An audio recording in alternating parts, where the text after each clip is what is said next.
Bismillahirrahmanirrahim. Assalamualaikum warahmatullahi wabarakatuh. Sahabat SMP Assalam, balik lagi di program BBC Bincang-Bincang Ceria.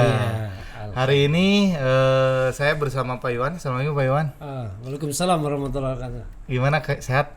Alhamdulillah, Alhamdulillah. di tengah-tengah bulan Ramadan ini. Iya. Hari ini Pak Iwan dengan BBC suasana baru ini Pak Iwan. Oh gitu ya, posisinya ya berubah ya. Posisinya berubah lebih santai. Supaya tidak jenuh mungkin ya. Tidak jenuh, terus dilihatnya lebih santai lah Pak Iwan ya. Mudah-mudahan santai tapi bermanfaat lah. Amin. Amin. Pak Iwan, hari ini kita bahas tentang bagaimana hukumnya marah saat bulan Ramadan. Apakah batal puasanya atau seperti apa Pak Iwan? Baik.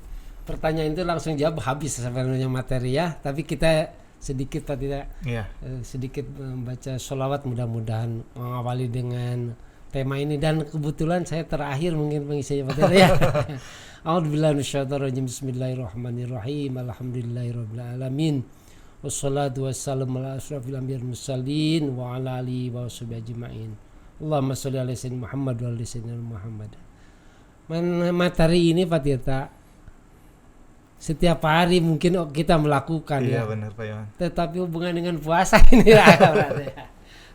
kita gali dulu lah pengertiannya Pak Tirta ya. Pengertian emosi sendiri gimana Pak Iwan? Banyak yang mengartikan beraneka ragam ya. Tapi kalau dilihat pengertian emosinya meledak-ledak gitu. Jadi tidak mampu mengendalikan diri dari hal yang mendatangkan amarah itu. Yaitu emosi ya. Malahan menimbulkan pertengkaran Pak Tirta. Ini yang kalau dilihat dari meledak-ledak berarti ada nilai kelebihan yang berlebih ya. Nah bahayanya jadi bertengkar. Mungkin mengancam bukan mulut lagi, fisik ini yang harus kita hindari ya. Nah kemudian hubungan dengan yang perlu dikembangkan Pak kita semua, terutama mungkin lah nambah wawasan saya pribadi atau mungkin anak-anak kita ya. Mudah-mudahan termasuk saya pribadi bukan pertamanya usia, mungkin mudah-mudahan lebih kita bisa mengendalikan emosi ya. Kalau anak-anak wajar ya mungkin kita hanya diberikan jaminan oleh Allah sesungguhnya emosi itu sedikit saja sedikit. Sebagaimana dalam Al-Quran surat An-Nisa 148 itu ya, Allah tidak menyukai apapun ucapan buruk ya yang diucapkan dengan terus terang kecuali oleh orang-orang yang aniaya. Jadi yang marah itu hanya kepada orang yang merasa dizolimi aja. Allah sedikit memberikan keriduan itu. Boleh mengucapkan marahnya gitu ya. Tapi jangan lupa itu Allah tidak menyukai marah dengan luapan bahasa yang kasar. Jadi marahnya mungkin dengan sikap, dengan ucapan agak keras mungkin. Itu yang menurut saya surat An-Nisa itu menjadikan harus jadi rem kepada kita. Ini keringanan sedikit Jadi Allah Maha mendengar dan Maha mengerti. Artinya Allah berharap kelihatannya. Semua orang harus tidak dengar marah membacakannya. Pak Iwan, terus kalau misalkan kita lagi Ramadan seperti ini, terus tiba-tiba kita ada muncul rasa emosi, sebaiknya gimana Pak Iwan? Nah gini, itu menukik Pak Tirta ya. Maka ada dampaknya yang harus kita gali sebelum kita menjatuhkan apakah puasanya haram, apa puasanya batal atau tidak. Ada dampaknya yang harus ditelanjur oleh kita. Awas, dampak marah ini, emosi ini mungkin memutuskan silaturahmi Pak Tirta. Mungkin orang tidak bisa menghilangkan rasa sakit di hatinya. Gitu. Nah, sehubungan dengan puasa, semua para ulama keterangan diperoleh bahwa puasanya tidak ada masalah, Pak. Walaupun marah gitu ya. Walaupun marah, kecuali tadi jangan lupa mengeluarkan kata-kata yang mengakibatkan batalnya puasa, yang jorok, yang kotor gitu. Nah, sedang marah ini puasanya sah. Tapi ada pengurangan kesempurnaan pahala. Jadi puasa walaupun kita keluar emosi marah gitu tetap sah. Cuman tapi kesempurnaan pahalanya ini berkurang gitu. Ya berkurang. Khawatir kita hanya puasa akhirnya pahalanya tidak, karena kita tidak tahu Allah yang memberikan penilaiannya. Ini sesuai dengan hadis Imam Bukhari Pak Tirta ya. Gimana Pak Iwan? Puasa jangan sampai tidak mendapat apa-apa. Ini hadisnya. A'udzubillahi minasyaitonirrajim. Bismillahirrahmanirrahim. Wasiyamu junnatun wa idza kana yaumu saumi ahadikum fala yarfus fatir saya. Wala yashab fa in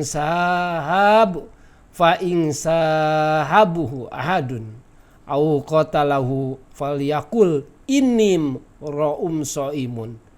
Puasa adalah perisai seharusnya. Puasa itu jadi perisai. Jika salah seorang dari kalian berpuasa, janganlah berkata kotor.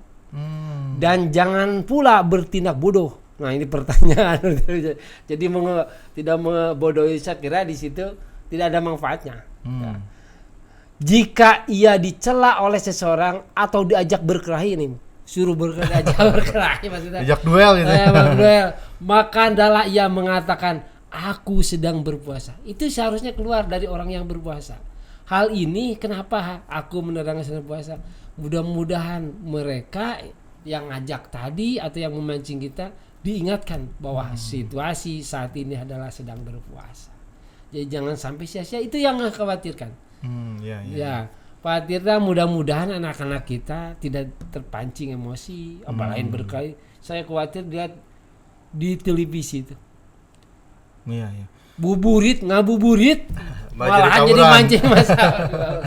Mudah-mudahan anak kita terhindar itu. Nah, itu yang tadi Pak Iwan terkait emosi ya, secara luasnya gitu ya. Nah, terus kalau misalkan kita supaya tidak emosi ini saat Ramadan itu gimana Pak Iwan? Apa yang harus dilakukan supaya kita tidak emosi ya? Ini juga ada dalam hadis Imam Bukhari yang artinya dari Abu Hurairah radhiyallahu anhu bahwa Rasulullah bersabda, orang yang kuat, nah ini, bukanlah ia yang pandai bergulat. Orang yang kuat itu bukan yang pandai bergulat ya. Namun orang yang kuat adalah orang yang menguasai dirinya ketika marah. Wah, ini berat sekali sesungguhnya. Tapi Rasulullah sudah memberikan nasihat kepada kita. Di puasa ini harus jadi orang kuat. Ya. Orang yang kuat itu adalah orang yang mengendalikan dirinya dari amarah, apalagi pertengkaran maksudnya. Itu yang mudah-mudahan kita bisa menjaga itu. Ya, jadi intinya kita harus menjaga itu ya, karena itu. Salah satu ujian Ramadan mungkin ini Pak Iwan ya. Iya itu pahalanya, karena banyak peringatan beberapa hadis jangan sampai puasanya kosong. Artinya pahalanya tidak ada, hanya perut aja kerubuk-kerubuk. Sama hausnya aja. Sama haus ya. Artinya jangan sampai kita terjebak dengan marah menghabiskan pahala kita. Makruhnya tadi mungkin dari segi amarah itu Allah akan memberikan pengurangan nilai karena tadi lah. Kalau dari hubungkan dengan hadis tadi, kita jadi orang yang lemah sesungguhnya mah, karena kalah tidak bisa mengendalikan gitu ya, mengendalikan emosi gitu Pak Iwan ya. Nah, terus intinya gimana Pak Iwan terkait puasa ini? Saya menarik dari hadis tadi ya, kalau boleh saya simpulkan, mudah-mudahan jadi motivasi ini. Coba saya rangkai dengan bahasa menurut saya sederhana. Gimana Pak Iwan? Gimana? Orang yang kuat adalah orang yang dapat menguasai dirinya ketika marah. Satu tuh. Apa? Yang kedua, orang yang berhak dipuji nih. Awas, kita inginnya dipuji ya. Tetapi berbeda dengan hadis tadi. Orang yang berhak dipuji itu orang yang mampu menguasai syahwat dan amarahnya. Wah, ini orang hebat. Dicela oleh orang, dimarahi oleh orang, dia menahan amarah. Walaupun saya yakin dia benar, tetapi dia meyakini bahwa puasa saya jangan sampai terpengaruh pahalanya dengan usikan orang lain. Yang ketiga, malah termasuk tanda orang yang bagus akhlaknya, yaitu orang yang mampu mengendalikan syahwat dan amarahnya. Jadi akhlaknya bagus Pak Tirta ini, sikapnya bagus. Kalau misalkan sudah bisa mengendalikan syahwat dan amarah, berarti sudah dikategorikan orang yang bagus gitu. Termasuk orang yang akhlak bagus. Ini mahal nih untuk kadang-kadang salah satu tanda ngelihat akhlak bisa dari sana ternyata. Iya, karena dia berarti luapan kan. Tetapi menurut ilmu kejiwaan ada tahapannya. Tetapi kita mungkin juga sebagai guru ya, kalah sama anak kita yang mungkin anaknya luar biasa, terlatih di puasa ini kelihatannya. Betul. Yang keempat ternyata sama, jadi sempurna akal dan ketakwaannya seseorang yaitu sempurna dia bisa menjaga syahwat dan amarahnya. 4 ini kata kuncinya. Mudah-mudahan kita bisa, satu mungkin kuat, ya, orang jadi kuat karena mampu menahan amarah.